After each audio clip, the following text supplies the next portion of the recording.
आठवड्यातला एक दिवस स्वतःसाठी पाहिजे. Because of deserving.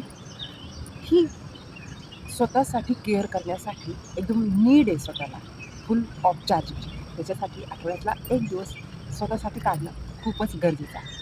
आपण आठवड्याभर किंवा वर्षानुवर्ष घरांसाठी, जॉबसाठी, सगळ्यांसाठी धावत असतो. पण एक दिवस पुढं रिलॅक्स राहून स्वतःला पाहतो का बरं? आपण म्हणतो टाईमच नाही. हा टाईम आहे तरी किती? तर तो टाईम शोधून काढायचा. मी कालच ठरवलं की एक स्वतःसाठी दिवस खराच निघतो का? जर आपण तो सर्च केला, जर आपण तसा प्लॅनिंग केला तर निघतो. एक एक गोष्ट एकदम इम्पॉर्टंट आहे. आपण आपली जी ऊर्जा आहे ना, दुसऱ्याला सहज देऊ शकतो आणि ती देता पण येते. पण तीच ऊर्जा स्वतःला मिळवायची असेल ना, ती खूप अवघड आहे. आपण स्वतःला ऊर्जा देण्यासाठी कुठेतरी कमी पडतो. हे मन, हे शरीर एक दिवसासाठी रेस्ट मागत असतं.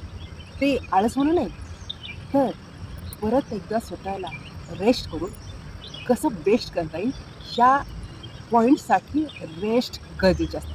कधी विचार केला? हा निवांत वेळ हा निवांत वेळ खूप स्वतःला पॉवरफुल बनवू शकतो आणि खरंच नीड आहे. जसं की सकाळी सकाळी छान कॉफी बनवून घ्यायला पाहिजे. ही सुद्धा खूप गरज आहे स्वतःला प्रेम करण्याची.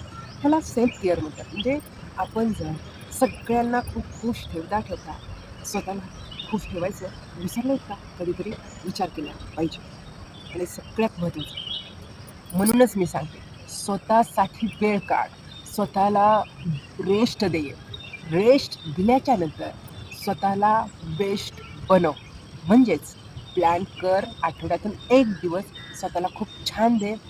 खूप आनंदी राहण्यासाठी पुढचा आठवडा खूप आनंदी जाण्यासाठी, हेल्दी माइंडने, बॉडीने, त्याच्यासाठी आठवड्यातला एक दिवस फुल एन्जॉय कर. म्हणजेच कसं थोडंसं बाहेर निघायचं, थोडं रिलॅक्स शांतीमध्ये बसायचं, थोडा व्ह्यू साईडचा कसा आहे, आपण काही मिस केलं आहे का, हे ॲनालाइज करायचं आणि तो दिवस फक्त स्वतःसाठी घालवायचा. असं जर केलं तर आपण खूप काही स्ट्रेस विसरून जाऊ शकतो. त्यातून परत नव्याने त्या स्ट्रेसमधून काय आयडिया सुचतात का, हा प्लॅन आपल्याला येऊ शकतो. म्हणून एक दिवस स्वतःला नक्कीच दिला पाहिजे, तो हक्काचा आहे. इथून पुढं ट्राय कर स्वतःसाठी जगण्याचं.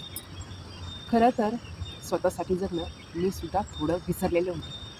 पण परत रिमाइंड करून दिलं स्वतःला की नाही, स्वतःसाठी वेळ काढ. खूप छान बेस्ट हो.